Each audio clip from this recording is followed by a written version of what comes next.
kalau boleh mencelah. Silakan. Terima kasih Tan Sri Yang Dipertua, Yang Berhormat Indra Mahkota. Saya cuma nak ingatkan kepada pihak menteri, asasnya Bank Rakyat ini adalah bank koperasi, dan melalui pindahan-pindahan dibuat, hari ini Bank Rakyat menggunakan sistem perbankan Islam dengan konsep-konsep yang dia pakai lah.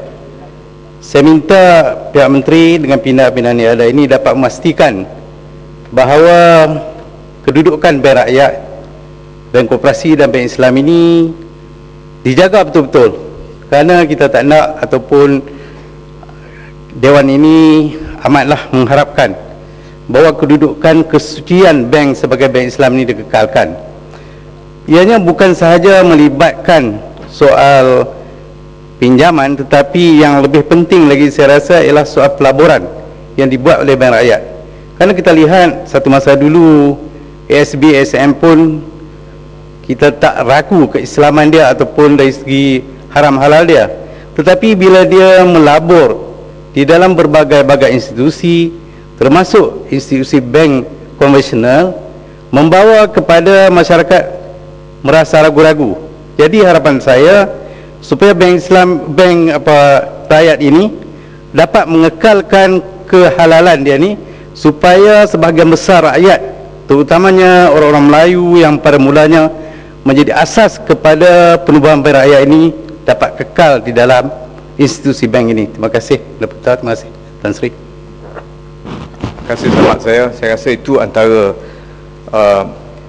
fakta yang juga kita perlukan klarifikasi daripada pihak menteri. InsyaAllah saya harap perkara itu akan diterangkan sebentar lagi. Dan merujuk pada perkara yang sama juga, saya rasa ada reason atau ada sebab yang cukup menasabah untuk kita minta penelitian ini diberi, kerana setakat ini Bank Rakyat dilihat sebagai meraih keuntungan. Baru sebentar tadi diberitahu oleh rakan berhormat daripada Kuala Kerau, mengatakan bahawa keuntungan yang dijangka pada tahun ini melebihi tahun lepas, itu dijangkakan sekitar 1.3 bilion ringgit.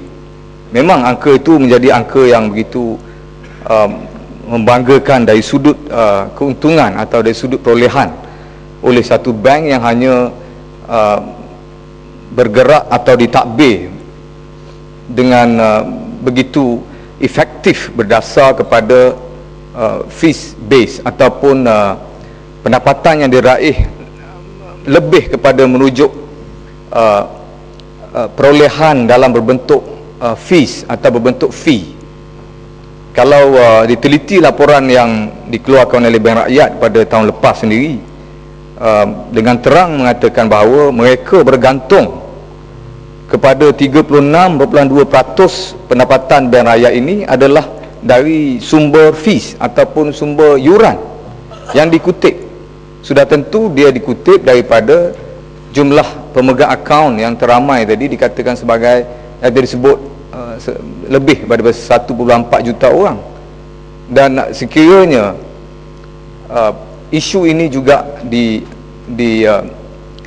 diselarikan atau diselaraskan dengan perlunya pengujudan insurans pendeposit yang dibentangkan semalam. Saya sudah dibincangkan semalam, dan saya rasa ada kebimbangan yang perlu diberi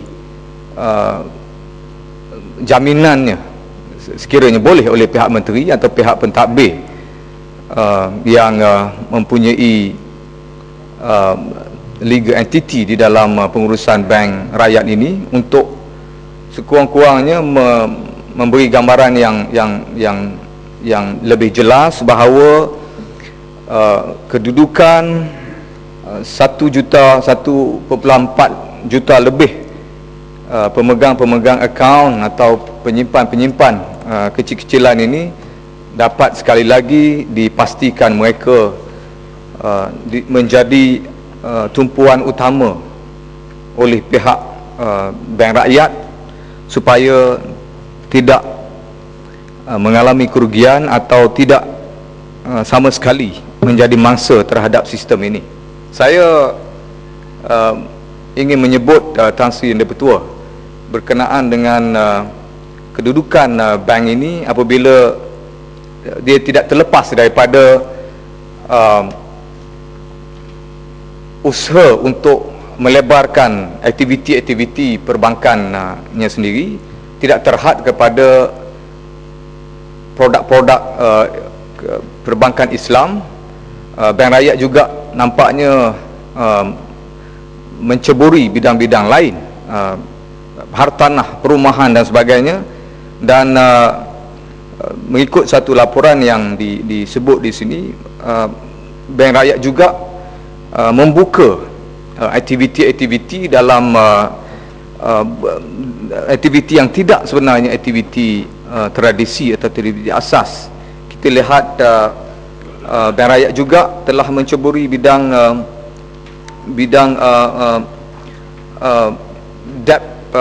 debt ventures, bidang berkongsi, orang kata berkongsi risiko kerugian terhadap aktiviti lain, aktiviti mortgage.